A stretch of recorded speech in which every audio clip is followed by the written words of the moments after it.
How's it going everyone? Bibi here. So this here is Ramune gummy candy. If you asked me at the beginning of the year what Ramune was, I wouldn't have a clue. I had never heard of it before and I had never tried it. But when I went to this year's Canterbury Japan Day, I tried it and I fell in absolute love with it. But it wasn't this that I fell in love with, but instead I fell in love with the drink alternative, Ramune soda.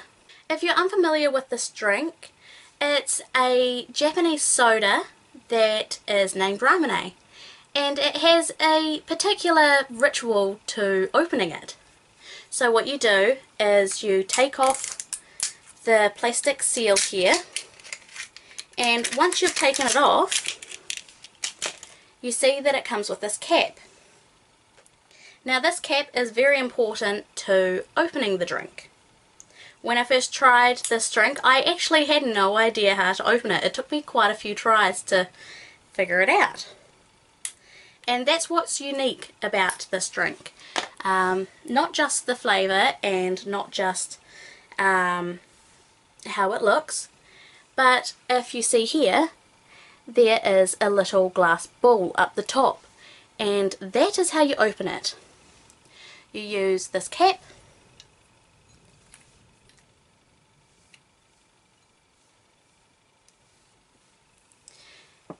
you push it down like this, so you hold your hand like that,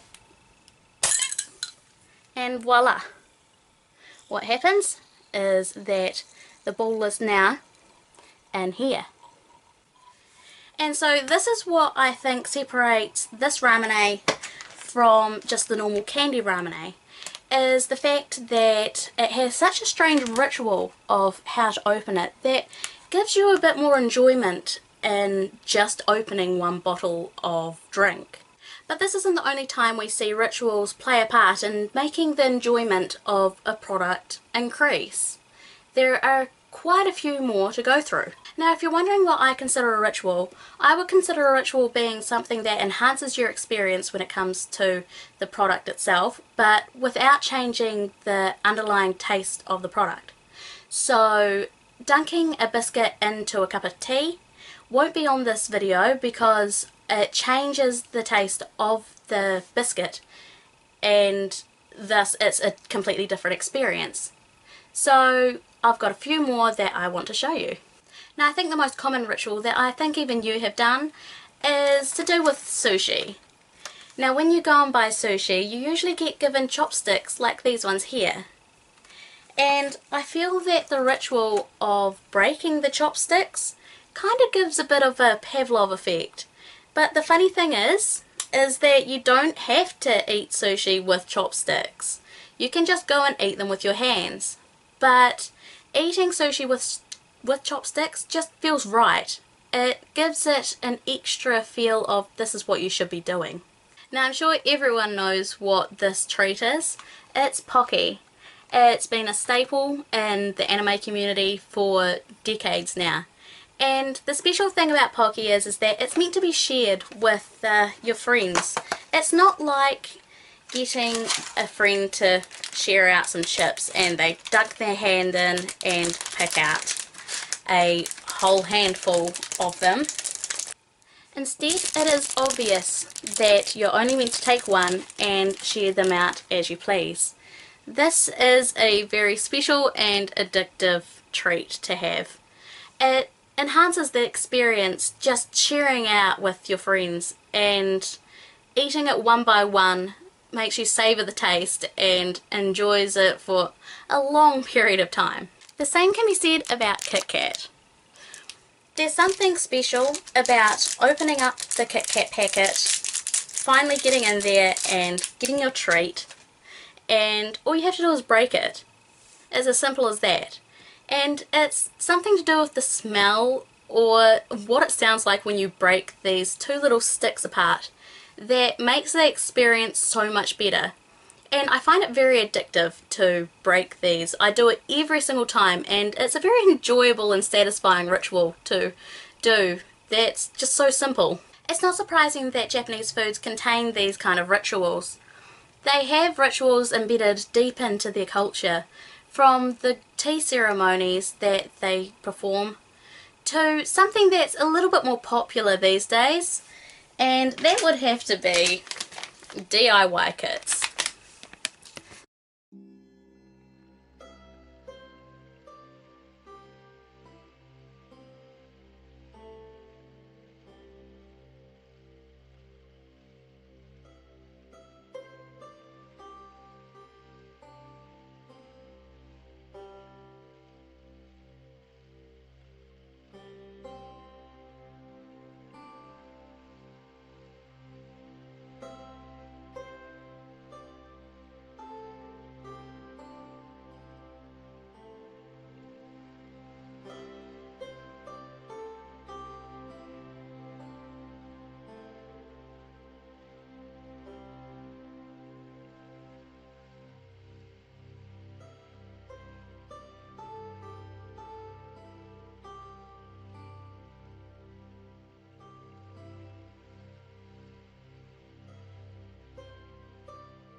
As you can see, this is a drink that I just made up, and I could have made it in a normal cup, but what's the point in that? That takes away from the experience of making it up and following the instructions and putting everything into this cool little flask itself. Where if I made it up in a cup, it would just be like any other juice sachet, raro, Kool-Aid drink, and that's just kind of boring. The West have their own rituals, especially when it comes to soda. I myself enjoy drinking Coke from a can rather than drinking it from a bottle, which I know is really weird to say considering there's nothing different from this Coke can here and this bottle of Coke here, especially when it comes to flavour. But to me, there's something special that comes with opening a can of Coke, lifting up the tab like this, hearing that fizzing sound, and then putting it down like this. There's just something about hearing the echoing of the bubbles and just the overall experience of opening it up that is just, well, better than opening some bottle of Coke. Whether you may or may not know this about me, I like to play Magic the Gathering, the trading card game. And these 3 booster packs hold 10 commons, 3 uncommons, and 1 rare, in that order. And there's a specific ritual that I like to go through when it comes to opening these booster packs. I like to get one of these booster packs, I open it up, take out the cards, and I go through the cards one by one, looking at them to see what I would draft if I was playing them, what I put into a deck, what cards might be rubbish, and then it gives the extra sense of enjoyment when you get to the likes of the uncommons, and then finally when you get to see your rare, or in this case I got a mythic.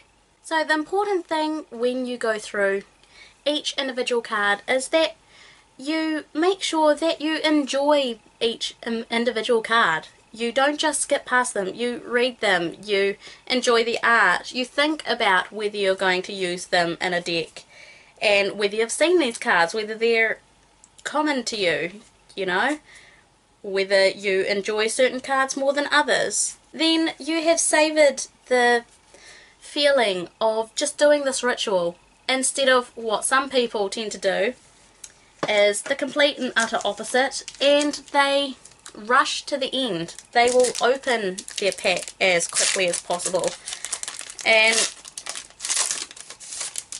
instead of going through like I did, they go straight to the back and see what their rare is. So I feel like that takes away from the enjoyment when you do that. You don't get to savour the moment of seeing what cards you have pulled. So why am I talking about rituals all of a sudden? Well, my thinking is that rituals are everywhere, and if you can find a ritual that can enhance your anime watching experience, like eating your favourite snack, getting into a comfy pair of PJs, or even opening up a bottle of Ramune, if this video makes you think about that, then I'm happy. Well, that was my video on rituals. What did you think of it? Do you have any rituals that you do in particular? Leave all your comments down below, I'm looking forward to reading them all. If you enjoyed this video, please make sure to give it a big like and share it out to all your friends if you really enjoyed it. I'd really appreciate it. If you haven't already, go have a look at the rest of my channel. I do weekly anime recommendations, anime news twice a week, and I have plenty of anime content on there, so I'm sure you'll find something to watch. I'm on Twitter and Facebook, so if you want to say hello to me, come follow me and like me on there. If you want to see more of me and more content like this, then please make sure to subscribe for a wide range of anime content. From always Yumika, thanks for watching, and I'll see you next time. I'm gonna have myself another bottle of Ramune. Bye!